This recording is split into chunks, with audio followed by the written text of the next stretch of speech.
बिस्मिल्लाहिर्रहमानिर्रहीम। अस्सलाम वालेकुम नाज़रीन, इरफान हाशमी आपको अपने शो में लंदन से खुश आमदीद कहता हूँ। वीर्स, दो खबरें बहुत ही इंपॉर्टेंट हैं जो हम आपके साथ आज शेयर करने जा रहे हैं। पहली खबर जिसका ताल्लुक नवाज शरीफ की एक्सट्रेडिशन से है।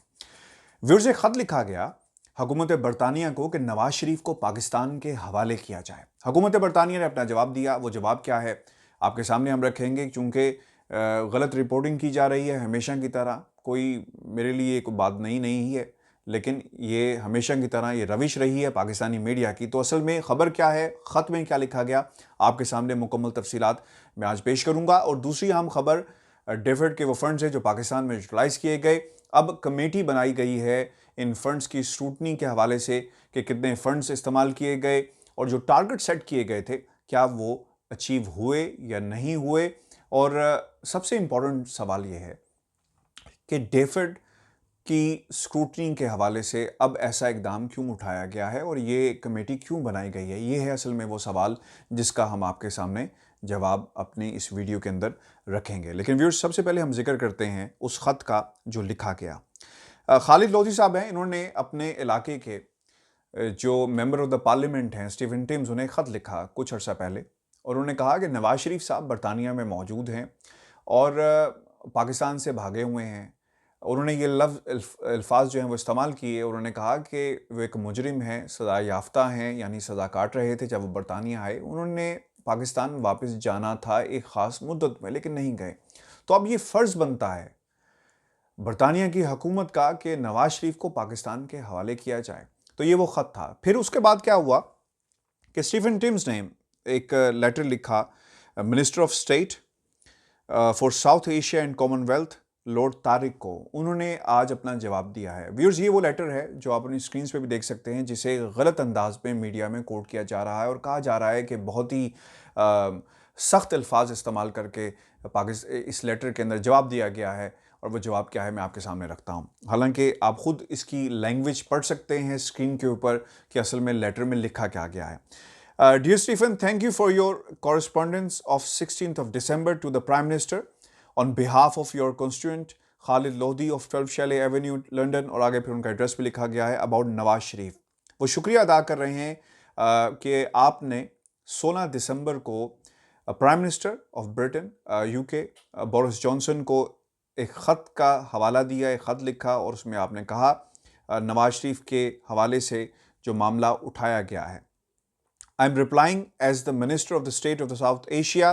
मैं आपको जवाब दे रहा हूँ as a minister of the South state for the South Asia. I understand that my officials have recently responded directly to your constituent.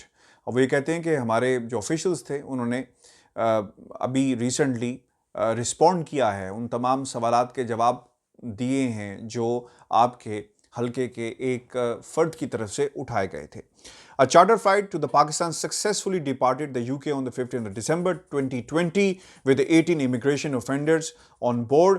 18 immigration offenders, वो लोग जिन्होंने इमिग्रेशन कवानीन की खिलाफ वर्जी की, जो कवानीन थे उन्हें तोड़ा, उन्हें पाकिस्तान के हवाले किया गया। You will understand that I can not comment on individual immigration cases. उन्होंने कहा कि मैं किसी भी इंडिविजुअल केस के हवाले से कमेंट नहीं कर सकता। यानी अगर आप मुझसे पूछेंगे नवाज शरीफ के हवाले से तो हम केस टू केस डील नहीं कर रहे, बल्कि यहाँ पर मैं ये ज़रूरी समझता हूँ कि पॉलिसी का जिक्र किया जाए। वो क्या कहते हैं, but I would like to take this opportunity to reassure you that the UK government does not shelter or harbour anyone. चूँकि लोधी साहब की तरफ से, खालिद लोधी साहब की तरफ से ये कहा गया था कि यूके पनाह मुहैया कर रहा है, हार्बर कर रहा है, तो उसका उन्होंने जवाब दिया है। The means through which to seek formal UK government assistance regarding the return of individuals to Pakistan is through the formal extradition process. वो ये कहते हैं कि ये एक एक्सट्रेडिशन प्रोसेस के ज़रिए तरीक़ाकार मौजूद है जिसके ज़रिए किसी भी शख्स को पाकिस्तान के हवाले किया जा सकता है। The UK and the Pakistan do not currently have an extradition treaty। Pakistan और बरतानिया के दरमियान किसी भी किस्म की extradition treaty मौजूद नहीं है। Extraditions are still possible and have taken place। extradition मुमकिन है और होती रही हैं। However, and if any extradition requests were to be submitted through the proper channels, it would be considered in line with the UK law। अगर कोई extradition की दरख्वास्त की जाती है और प्रॉपर चैनल्स पे की जाती है तो उन्हें उन कवानीन की रोशनी में देखा जाएगा। व्यूअर्स, ये मतन है इस लेटर का, और रिपोर्ट करने वालों ने कहा कि बहुत ही ज़बरदस्त और शदीद किस्म का और सख्त अल्फाज इस्तेमाल करते हुए जवाब दिया गया है नवाज शरीफ की हवालगी से मुतल्लिक। ये नवाज शरीफ साहब के जो इर्द गिर्द लोग मौजूद होते हैं तहफ़्फ़ुज़ फ़राहम करते हैं। बाज़ लोग उन्हें अपने अल्फाज से तहफ़्फ़ुज़ फ़राहम करते हैं, बाज़ लोग उन्हें अपने ट्विटर अकाउंट के ज़रिए तहफ़्फ़ुज़ फ़राहम करते हैं, बाज़ लोग उन्हें अपने कलम के ज़रिए तहफ़्फ़ुज़ फ़राहम करते हैं, बाज़ लोग उन्हें अपनी ख़बरों के ज़रिए तहफ़्फ़ुज़ फ़राहम करते हैं। तो व्यूअर्स, ये लोग अपने प्लेटफ़ॉर्म्स को इस्तेमाल करते हैं नवाज शरीफ के दिफा के लिए, और ख़बर कहीं की कहीं दब जाती है, ख़बर आप तक पहुंचती नहीं है, और ये तासुर दिया जाता है कि जो बहुत ही पावरफुल किस्म के कॉरिडोर्स हैं या हुकूमतें हैं वो नवाज शरीफ के बारे में ये बात कर रही हैं, और उन्होंने साफ इनकार कर दिया है नवाज शरीफ की एक्सट्रेडिशन के हवाले से। तो गलत रिपोर्ट इस अंदाज में किया जा रहा है और अपने अपने प्लेटफॉर्म्स को नवाज शरीफ के दिफा के लिए इस्तेमाल किया जा रहा है।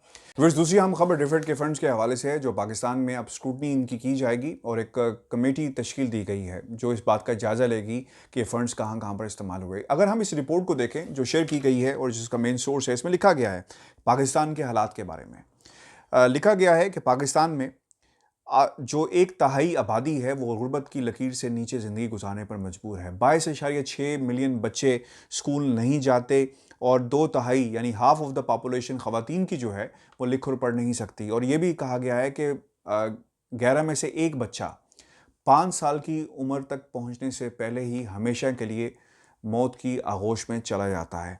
और फिर ये भी लिखा कि 9,700 जो ख़वातीन हैं ड्यूरिंग द चाइल्ड बर्थ जो है वो मर जाती हैं। और इसके अलावा जो पाकिस्तान के हालात हैं क्लाइमेट चेंज के हवाले से, वहाँ का भी जिक्र इसके अंदर किया गया है। और लिखा गया कि more at the risk of natural disaster such as severe floods, landsliding and earthquake. लेकिन पाकिस्तान में अर्थक्वेक भी और लैंडस्लाइडिंग और स्फीयर फ्लड्स का भी मामला हमेशा से रहता है। इसमें हुकूमत बरतानिया ने जो पैसा खर्च किया है, वो लिखते हैं कि the Pakistan has been DFID's largest country programme for the last 5 years. पिछले 5 सालों में डिफेड ने बहुत ज़्यादा फंडिंग पाकिस्तान के अंदर की है and expected to amount to 302 million in 2019 and 20, spanning across areas including human development and climate and the environment. ये वो एरियाज है जिनका जिक्र इसके अंदर किया गया। Viewers, between 2018 and 2019, UK aid across all government departments to Pakistan saw 53% spent on human development।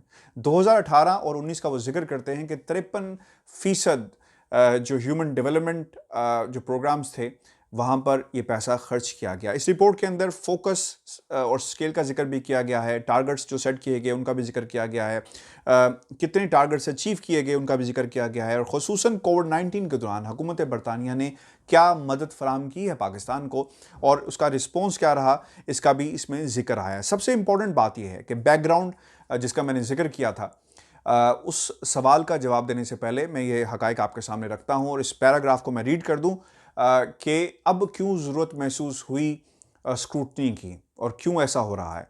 In June 2019, the predecessor IDC launched an inquiry into the UK aid to Pakistan but did not take any oral evidence before the parliament would dissolve, and this inquiry follows on the front from that work।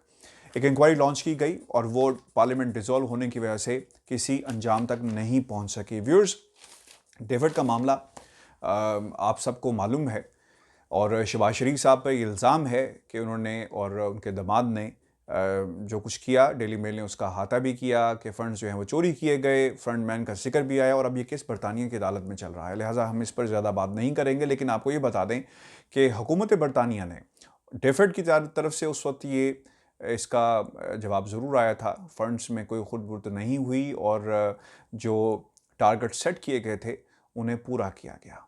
लेकिन उसके बाद एक inquiry का आगाज़ होता है और अब दोबारा इंक्वायरी जो है वो की जा रही है। लिहाजा किसी न किसी लेवल के ऊपर ये तासुर ज़रूर मिलता है कि अगर एक आर्टिकल उस खबर को छापता है और कुछ एविडेंसेस उसके पास मौजूद हैं जिस बुनियाद के ऊपर वो खबर छापी गई, बेशक डेफेड का इस हवाले से रिबर्टल आ गया, लेकिन हुकूमत बरतानिया और डेफेड ने की ये जो इंक्वायरी है ये इस चीज़ का जो इसके साको सबाक हैं, जो इसका मेन स्पिरिट है वो यही है कि अगर कहीं पर कोई ख़बरें मौजूद हैं तो यकीनन इंक्वायरी शफाफियत के लिए होनी चाहिए कि अगर फ़ंड्स कहीं पे लग रहे हैं और 53% यानी सबसे ज़्यादा फ़ंड्स पाकिस्तान में अगर लग रहे हैं तो इसका ज़रूर पता चलना चाहिए कि जो टारगेट सेट किए गए थे वो टारगेट्स क्या थे और क्या वो टारगेट्स पूरे हुए या नहीं हुए।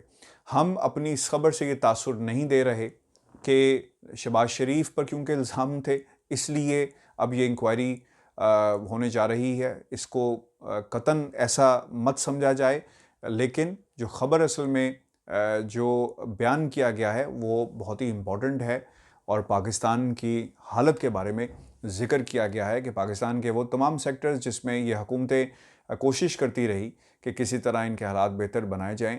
पाकिस्तान के हालात तो बेहतर नहीं हुए, ना ही इन शोबों के हालात बेहतर हुए, ना हेल्थ के का निज़ाम बेहतर हो सका, ना पानी का निज़ाम बेहतर हो सका, ना तालीम का निज़ाम बेहतर हो सका।